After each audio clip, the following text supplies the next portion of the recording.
Sekiro: Shadows Die Twice is an action-adventure game developed by From Software, the team responsible for the famously tough Soulsborne series.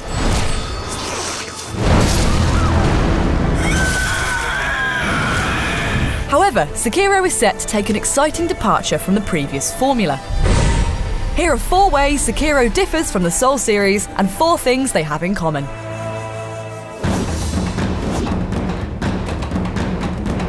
In Soulsborne games, players first choose their class, or origin as it's referred to in Bloodborne. These classes determine the equipment and stats of the player's character.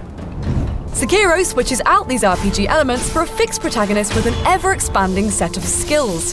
The character, Sekiro, is a katana-wielding shinobi with a prosthetic arm that can be upgraded as the game progresses, paving way for new abilities and skills rather than interchangeable weapons and equipment.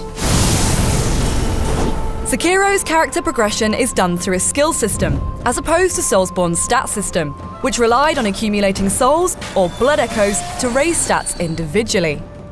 Now, players are awarded skill points for defeating enemies and bringing down bosses.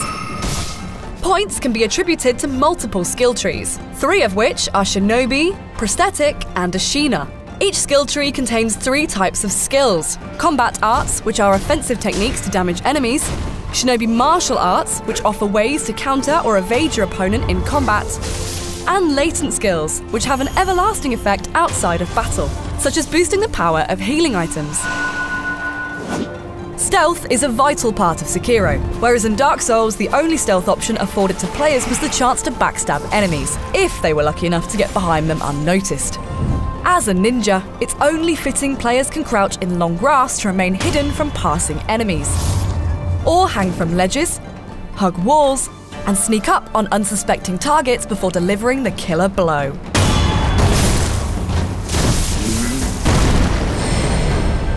Sekiro's grappling hook completely transforms the way you move through the game. You're able to dart across rooftops and quickly escape from the heat of battle, moving to a more advantageous position. This makes Sekiro a more vertically open world compared to Soulsborne, and the grappling hook can open up vast new areas if you're willing to explore. Despite moving away from the Soulsborne formula, Sekiro still harbours some of its DNA. For example, the world is vast and interconnected, much like the first Dark Souls.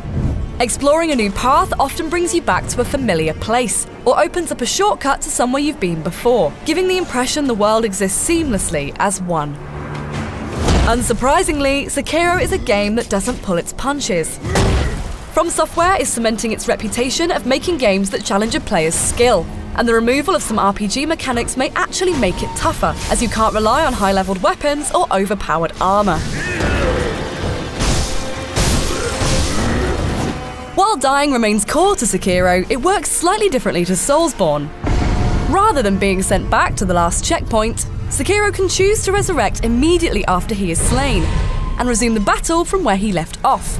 This ability proves invaluable against the tougher bosses, and can often help when you need to deliver that final blow.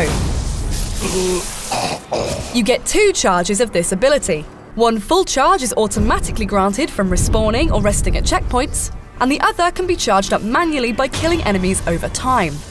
However, if you use up one resurrection ability, the second one becomes locked to prevent you from overusing it, and you'll have to work to unlock it by defeating more enemies. If you die again without a full charge, you'll be sent back to the last Sculptor's Idol, the Sekiro equivalent of Souls' bonfires. Upon death, players' money and experience points are halved permanently. This can only be avoided with Unseen Aid, where the gods take pity on the player and let them keep their XP after they die. It's not guaranteed though. The odds of this happening start at 30%, but are influenced by key events and items you discover. However, like in Dark Souls 2, where a player's max HP reduced after each respawn, Sekiro has consequences for players who die and resurrect too often, by unleashing a deadly disease known as Dragon Rot. This stops infected allies such as traders from interacting with Sekiro, and significantly reduces your chances of getting Unseen Aid. Sekiro has enough throwbacks to the classic Soulsborne formula to keep From Software fans eager for a new challenge, but equally has a fresh approach to make it a welcome departure from the studio's previous games. For For more on Sekiro, check out 8 things you need to know here on IGN.